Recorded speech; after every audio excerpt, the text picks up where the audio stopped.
Šiandien gavau žinutę iš vieno buvusio kliento, kuris neturi nieko bendro su video ir sako, Dariau, žiūrėk, vieni langų remonto specialistai nori pasidaryti tinklalaidę, podcastą vadinkim, ten kažką dar su video darys. Jam kažkaip taip susišvietė, kad reikia man parašyti žinutę. Aišku, aš ten išsiunčiau jų tinklalapį, susiradęs kontaktus, kad aš galiu padėti. Bet pasikalbėjus apie gerą pusę valandos su vadovu, supratau, kad jie neturi žalio supratimo, ką kaip daro.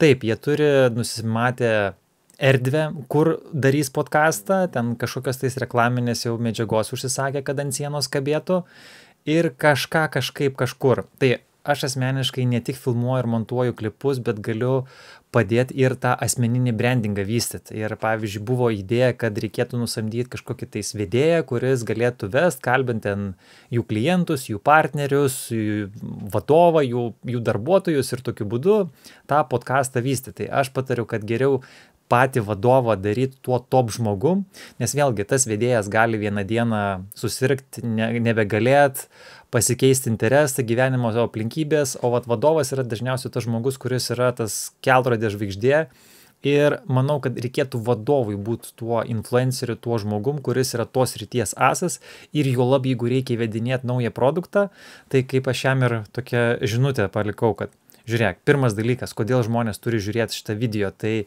komunikuoti jiem apie skaudulius ir apie prevenciją. Aišku, skauduliai geriausiai veikia.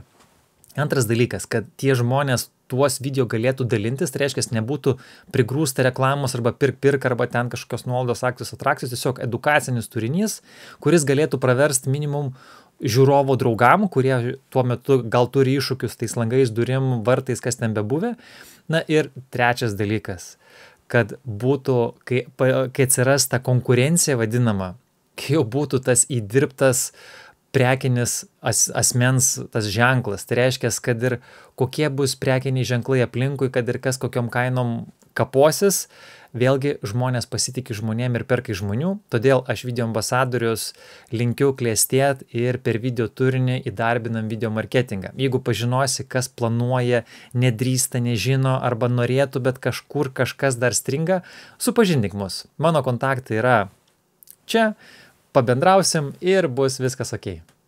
Linkiu klestėti, fantastiškai išsimiegojus.